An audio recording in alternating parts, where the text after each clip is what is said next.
The Lord be with you. A reading from the Holy Gospel according to Mark.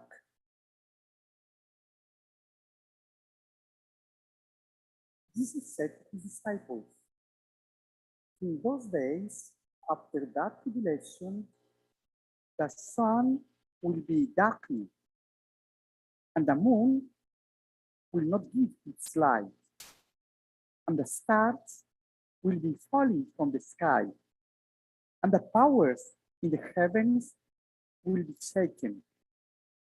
And then they will see the Son of Man coming in the clouds with great power and glory. And then he will send out the angels and gather his elect from the four winds, from the end of the earth to the end of the sky. Learn a lesson from the fig tree. When its branch becomes tender and sprouts leaves, you know that the summer is near. In the same way, when you see these things happening, know that he is near at the gates. Amen, I say to you, this generation will not pass away until all these things have taken place. Heaven and earth will pass away, but my words will not pass away. But of that day or hour, no one knows, neither the angels in heaven, not the Son, but only the Father. The Gospel of the Lord.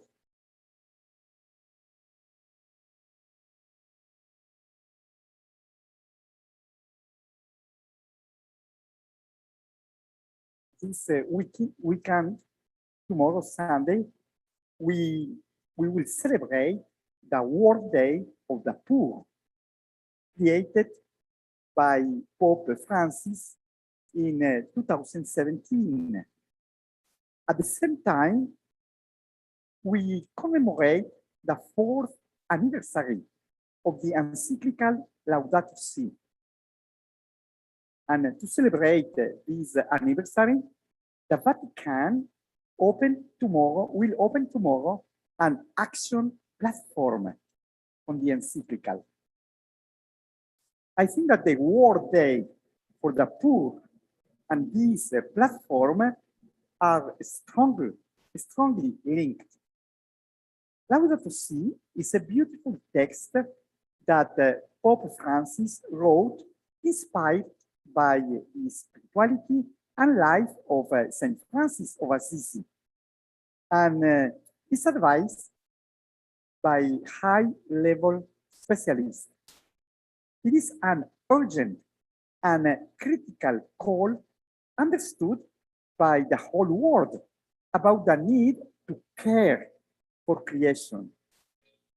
Increasingly, humanity is becoming aware of the urgency of acting to avoid an ecological catastrophe on our planet, to protect creation, and reduce or at least take care of poverty in the world. I invite you to reflect on our planet and on the poor. The planet is the best gift that the Lord has placed in our hands. From the beginning of humanity, we have been in charge of administering the land that Pope Francis calls the common home, or the house of all.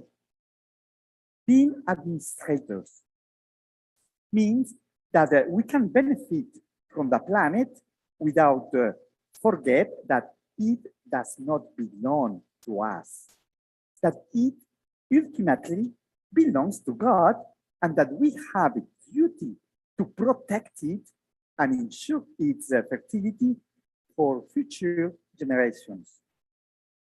Creation is a privileged place to discover the presence of God, the Creator. It is composed of elements of nature, minerals, animals, plants, and especially of men and women who are the image and representatives of the Creator and honor amid his work. The platform open today or tomorrow is for everyone. It helps us to pray and to participate in the search for solutions to solve the ecological crisis that we face. Teenagers and young people, young adults can find arguments to choose their studies and a profession to participate in the protection of creation. Parents learn how to educate their children in respect and love for the work of God. Political leaders are invited to work for legislation that reduces gas emissions, protects water, the balance of the ecosystem, and vulnerable populations from the harmful effects of climate changes.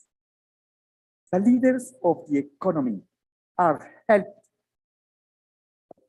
the consequences of all their decisions regarding nature and the pursuit of the common good.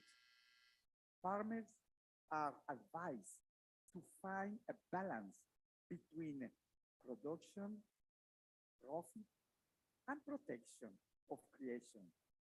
Artists, those responsible for communication, and all active people in society have an important role.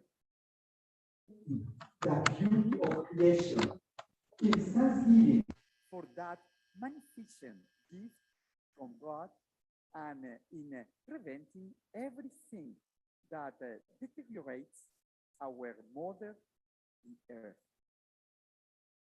The poor are the first to be affected by the negative effects of the destruction of creation. They are the first victims